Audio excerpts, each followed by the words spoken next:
وَاذْكُرْ فِي الْكِتَابِ اسماعیل، اسماعیل کو بھی کتاب میں یاد کرو۔ حضرت اسماعیل علیہ السلام کی شان کو اللہ نے بیان فرمایا، فرمایا اِنَّهُ كَانَ صَادِقَ الْوَعْدِ وَكَانَ رَسُولًا نَبِيًّا، فرمایا کہ حضرت اسماعیل علیہ السلام وعدے کے سچے تھے، وعدے کے سچے تھے اور غیب بتانے والے اللہ کے رسول تھے، غیب بتانے والے اللہ کے۔ وَاذْكُرْ فِي الْكِتَابِ اسماعیل إِنَّهُ كَانَ صَادِقَ الْوَعْدِ وَكَانَ رَسُولًا نَبِيًّا وَكَانَ يَأْمُرُ أَهْلَهُ بِالصَّلَاةِ وَالزَّكَاةِ، یہ قرآن میں آیا ہے۔ اللہ نے فرمایا حضرت اسماعیل علیہ السلام کی ایک عادت یہ بھی تھی، وہ اپنے گھر والوں کو نماز اور زکوٰۃ کا حکم دیا کرتے تھے۔ وَكَانَ عِندَ رَبِّهِ مَرْضِيًّا، اور حضرت اسماعیل کی ایک شان یہ بھی ہے، یہ رب کے بڑے ہی متقی اور چنے ہوئے بندے ہیں، پسندیدہ بندے ہیں رب کے۔ قرآن میں ان کی شان بیان ہوئی ہے، وَاذْكُرْ فِي الْكِتَابِ اسماعیل إِنَّهُ كَانَ صَادِقَ الْوَعْدِ۔ ایک شان تو یہ بیان ہوئی ہے کہ حضرت اسماعیل علیہ السلام یہ سچا وعدہ کرنے والے تھے، سچا وعدہ کرنے والے تھے۔ مفسرین نے اس جگہ لکھا ہے کہ حضرت اسماعیل علیہ السلام کو یہ کوالٹی جو ملی ہے، یہ تو سارے نبی سچا وعدہ کرنے والے تھے، لیکن ان کو ایک خصوصی شان ملی ہے، قرآن کے اندر اللہ نے بیان فرمایا ہے۔ اس کی وجہ یہی ہے کہ یہ جس سے بھی وعدہ کرتے تھے پورا کرتے تھے، جس کے ساتھ بھی وعدہ کیا۔ کتابوں میں لکھا ہے کہ حضرت اسماعیل علیہ السلام جن کی یاد میں آج ہم قربانیاں کرتے ہیں، ان کی سیرت دیکھیں میرے بھائیوں، کتنی پیاری سیرت کہ جب یہ ایک موقع پر اپنے دوست کے ساتھ کہیں جا رہے تھے تو ایک مقام پر پہنچ کر انہوں نے اپنے دوست سے کہا کہ تم بازار میں جاؤ، وہاں سے کچھ سامان لے کر آؤ، میں یہاں بیٹھ کے تمہارا انتظار کر رہا ہوں۔ دوست چلا گیا سامان لینے کے لیے، اس کے ذہن سے نکل گیا، وہ وہاں سے آگے کہیں اور نکل گیا۔ ایک دن گزرا، 2 دن گزرا، 3 دن گزرا۔ کتابوں میں لکھا ہے کہ 3-4 دنوں بعد وہ بندہ واپس آیا تو حضرت اسماعیل علیہ السلام وہیں بیٹھے تھے۔ وہ کہنے لگا جی آپ گئے نہیں تھے، فرمایا میں نے تم سے وعدہ کیا تھا اس لیے تو تمہارا انتظار کر رہا ہوں۔ اتنے یہ وعدے کے سچے تھے۔ اگر کسی کو کہہ دیا حضرت اسماعیل علیہ السلام نے فلاں وقت میرا تم سے وعدہ ہے، فلاں وقت تم سے ملوں گا، تو ٹائم پہ حضرت اسماعیل علیہ السلام نے وہاں پہنچ جانا ہے۔ یہ آپ کی عادت مبارکہ تھی۔ اِنَّهُ كَانَ صَادِقَ الْوَعْدِ، قرآن میں اللہ نے فرما دیا ان کی شان یہ ہے، یہ وعدے کے سچے ہیں۔ وعدہ خلافی حضرت اسماعیل علیہ السلام کی شان نہیں ہے، وعدہ خلافی کرنا۔ وعدہ کیا تو وعدہ پورا کر دیا۔ ہمیں اور مجھے اور آپ کو بھی یہی سبق ملتا ہے میرے بھائیوں۔ آج جن کی یاد میں ہم ہزاروں قربانیاں کرتے ہیں، ان کی سیرت کو بھی دیکھنا چاہیے کہ وہ وعدہ خلافی کرنے والے نہیں تھے۔ آج ہم وعدہ خلافی کرنے والے ہو گئے، وعدہ کرتے ہیں میں جی کل انشاءاللہ آپ سے اس ٹائم میری ملاقات ہے، کل بھی آ جاتی ہے ملاقات کوئی نہیں ہوتی۔ جس کو قرضہ دیا تھا اب قرض اس کو کہہ دیا میں فلاں دن آپ کا قرضہ ادا کر دوں گا، پتہ ہی نہیں ہے جی وعدہ کیا وعدہ خلافی کر دی۔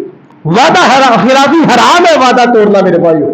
اب تو قرض کے معاملے میں مجھے بڑی حیرانگی ہوئی، اب یہ معاملہ نوبت یہاں تک آ چکی ہے، کوئی بندہ کسی کو قرضہ دیتا ہے اور قرضہ دینے والا جب اس سے مانگتا ہے تو اگلا بندہ اس کو آنکھیں نکالتا ہے۔ اب یہ نوبت آ گئی ہے، بجائے اس کے کہ جو ٹائم فکس ہوا تھا، جو دن فکس ہوا تھا کہ اس دن تم میرا قرضہ واپس کرو گے، اب وہ بندہ قرضہ مانگ رہا ہے جی میرا پیسے واپس کرو جو تم نے مجھ سے لیے تھے۔ دینے والا آگے سے آنکھیں نکال کے دکھا رہا ہے۔ ہمارا دین اسلام ہماری یہ تربیت نہیں کرتا۔ حضرت اسماعیل علیہ السلام کی یاد میں قربانی کرنے والوں، حضرت اسماعیل علیہ السلام کی زندگی کتنی خوبصورت زندگی ہے، وعدے کے سچے تھے۔ باپ نے کہا حضرت ابراہیم نے میں نے خواب دیکھا ہے، میں نے دیکھا میں رب کی رضا کے لیے تمہیں ذبح کر رہا ہوں، تو بیٹے نے کہا ابا جان میرا وعدہ ہے آپ رب کے حکم پر عمل کریں، انشاءاللہ آپ مجھے صبر کرنے والا پائیں گے۔ وعدے کے سچے تھے۔ جب پھر وقت آ گیا، شیطان بھی آیا راستے میں، شیطان بھی آیا، اس نے حضرت حاجرہ کو جا کے کہا کہ آپ کے بیٹے کو ذبح کرنے جا رہے ہیں۔ حضرت حاجرہ نے کہا جب اللہ کا حکم ہے تو ہمیں منظور ہے۔ حضرت اسماعیل علیہ السلام کے پاس شیطان آ گیا۔ وعدے کتنے پکے تھے، اتنے سچے تھے حضرت اسماعیل علیہ السلام۔ فرمایا کہ جب رب کا حکم ہے تو پھر ہم رب کے حکم کو ماننے والے۔ پھر اتنے وعدے کے پکے، اتنے وعدے کے پکے، جب حضرت ابراہیم ذبح کرنے لگے تو حضرت اسماعیل نے خود کہا، اپنے والد صاحب کو کہا کہ ابا جی جب مجھے ذبح کرنے لگے تو اپنی آنکھوں پہ پٹی باندھ دیجیے گا. یہ نہیں گمراہ کہ میری آنکھوں پہ، کس کی آنکھوں پہ؟ اپنی آنکھوں پہ مجھے باندھ دیجیے گا، اپنی آنکھوں پہ پٹی باندھ لے. کیوں؟ کہیں ایسا نہ ہو کہ میری حالت دیکھ کے بیٹے کے لیے محبت جاگ جائے، ترس آ جائے آپ کے دل میں. اتنے وعدے کے سچے تھے حضرت اسماعیل علیہ السلام. خود کہا اپنے باپ کو، فرمایا ستجدونی انشاءاللہ من الصابرین. ابا جان آپ یہ کام کر کے تو دیکھے، انشاءاللہ آپ مجھے صبر کرنے والوں میں سے پائیں گے. پھر کیسا صبر کرنے والے تھے میرے باپ، خود باپ کو کہہ رہے ہیں مجھے باندھ دیجیے گا، اپنی آنکھوں پہ پٹی باندھ لے، چھری کو تیز کر لے. جیسے جیسے حضرت اسماعیل علیہ السلام نے اپنے والد کو کہا ویسے ہی کیا حضرت ابراہیم نے. پھر جب چھری چلانے لگے تو اللہ نے جنت سے مینڈے کو بھیج دیا. فرمایا اے ابراہیم قد صدقت الرؤیا انا کذالک نرجی المحسنین، تو نے اپنے خواب کو سچا کر دکھایا ہے. یہ ہے حضرت اسماعیل علیہ السلام کی سیرت میرے بھائیوں. وعدہ کیا تو وعدہ سچا. آج کل معذرت کے ساتھ عید الاضحیٰ کے موقع پر بھی ہمارے جو قصاب ہے ٹائم دے دیتے ہیں، جی میں فلاں ٹائم پہ آپ کے پاس آ گئے آپ کا جانور ذبح کر دوں گا. وہ بیچارے جن کا جانور ذبح کرنا ہے وہ گھر میں بیٹھ کے سارا دن انتظار ہی کرتے رہتے ہیں. وعدہ خلافی ہے نا. کیا ہے یہ؟ وعدہ خلافی. تو جن کی سنت پہ، جن کے طریقے پہ عمل کر رہے ہیں، ان کی زندگی ہمیں یہ سبق دیتی ہے کہ مسلمانوں وعدہ خلافی کو چھوڑ دو. وعدہ خلافی کو، کسی سے قرض لیا ہے، جو ٹائم پکا، جو دن پکا ہوا ہے تو وعدے کو پورا کرنا ہے. یہ ہمارا دین اسلام بھی ہمیں یہی حکم دیتا ہے. بلکہ حضور نے فرمایا جو وعدہ خلافی کرنے والا بندہ ہوتا ہے نا، اس پر اللہ کی بھی لعنت، نبیوں کی بھی لعنت، اللہ کے فرشتوں کی بھی لعنت. وعدہ خلافی کرنے والا جو بندہ ہوتا ہے. اور حضرت اسماعیل علیہ السلام کی شان دیکھیں میرے بھائیوں، وعدے کو اتنا سچا کرنے والے تھے کہ رب نے قرآن میں ان کی شان کو بیان فرما دیا. آگے فرمایا وَكَانَ يَأْمُرُ أَهْلَهُ بِالصَّلَاةِ وَالزَّكَاةِ. حضرت اسماعیل علیہ السلام کی ایک شان یہ ہے، وہ اپنے گھر والوں کو نماز اور زکوٰۃ کا حکم بھی دیا کرتے تھے. اور حضرت اسماعیل کی یاد میں قربانی کرنے والوں، ان کی زندگی سے ہمیں یہ بھی سبق لینا چاہیے.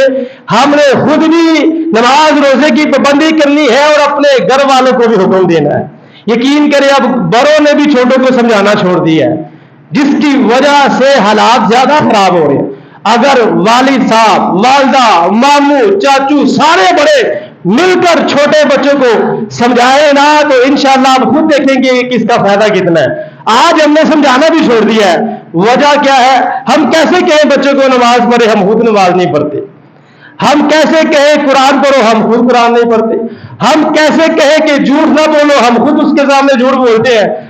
ہم خود جب ٹھیک نہیں ہے، ہم نے پھر آگے کسی کو کیا سمجھانا ہے؟ تو کسی کو سمجھانے کے لیے پہلے اپنے آپ کو بھی ٹھیک کرنا پڑتا ہے نا. وَذَكِّرْ فَإِنَّ الذِّكْرَىٰ تَنفَعُ الْمُؤْمِنِينَ. اللہ فرماتے ہیں مومن کو مارنے کی ضرورت نہیں ہے، مومن کو سمجھاؤ. سمجھانا مومن کو بڑا فائدہ دیتا ہے.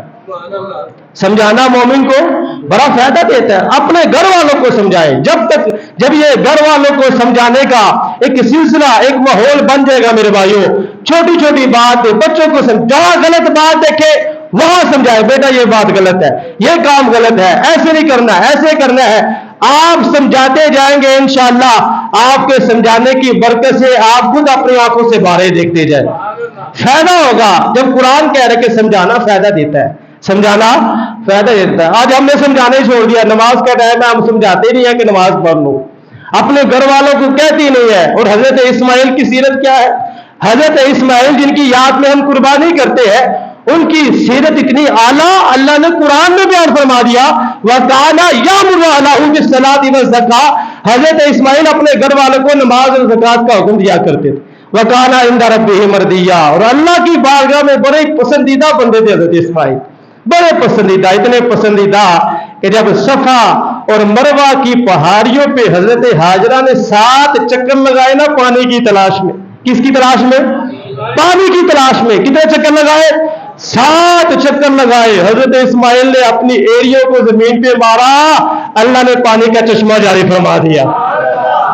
وَكَانَ عِندَ رَبِّهِ مَرْضِيًّا. اللہ کی بارگاہ میں بڑے ہی پسندیدہ رب کے بندے ہیں. اتنے پسندیدہ ہے، پیاس لگی، پیاس کی شدت ہوئی، ماں صفا اور مروہ کی پہاڑیوں پہ دوڑ لگاتی ہے، پانی کو تلاش کرتی ہے، پانی نہیں ملتا۔